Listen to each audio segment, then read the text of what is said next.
দর্শক স্বাধীন বিডি 24 আপনাদেরকে স্বাগত। সাভার থেকে আপনাদের সাথে যুক্ত আছি আমি ফরহাদ হোসেন।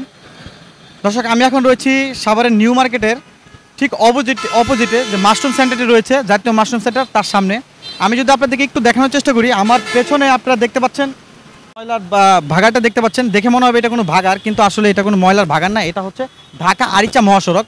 ঢাকা আরিচা মহাসড়কের সাভার নবীনগর লেনের এই অবস্থা। এখানে আপনাদের যদি আমি দেখানোর চেষ্টা করি, দেখুন এক পাশ দিয়ে হচ্ছে গাড়ি যাচ্ছে, প্রায় অর্ধেকটা রাস্তায় আসলে ময়লা আবর্জনা ফেলে পরিবেশটাকে কীভাবে নষ্ট করা হয়েছে, রাস্তাটাকে কীভাবে নষ্ট করা হয়েছে।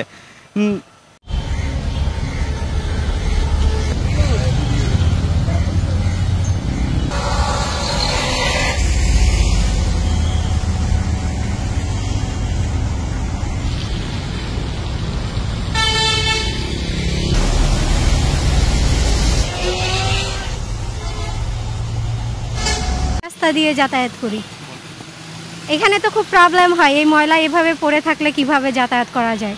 দুর্গন্ধে অনেক সময় যেতে ইচ্ছে করে না, তাও যেতে হয়। তো এই ময়লা ফেলার জায়গা তো এটা না অ্যাকচুয়ালি। এই ময়লাটা যদি সরানো হয় তাহলে জনসাধারণের জন্য খুবই ভালো হয়। ধন্যবাদ আপনাকে। আমরা আরও একজন পথচারীর সাথে কথা বলবো।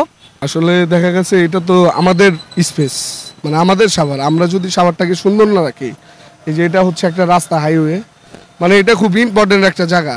এইখানে আমরা এই যে রাস্তার মধ্যে ময়লা ফেলতেছি, মানে যে কোনো কিছু এখানে ফেলে।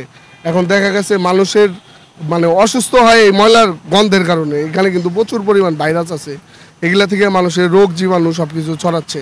তো আমি চাবো যে এইরকম ময়লা একটা নির্দিষ্ট স্থানে ফেলুক, এটা যাতে রাস্তায় না ফেলা হয়। কত ময়লা, গন্ধ, বাসনা, এই পাশে রাস্তাতে মানুষ হাঁটে যাতে কত গন্ধ লাগে। এটা কি প্রশাসন দেখে না? এটা কি কাজ হয় না? এগুলো কি পরিষ্কার হয় না? এই জায়গাগুলো দেখ রাস্তা ময়লা ফেলে নষ্ট করতেছে, আবার গাড়ি যাতে কত কষ্ট। ধন্যবাদ আপনাকে।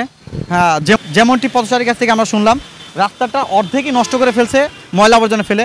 আসলে প্রশাসন কি তার দায়ভার নিবে? প্রশাসন কেন দেখছে না? এই পরিস্থিতি কেন স্বাভাবিক হচ্ছে না?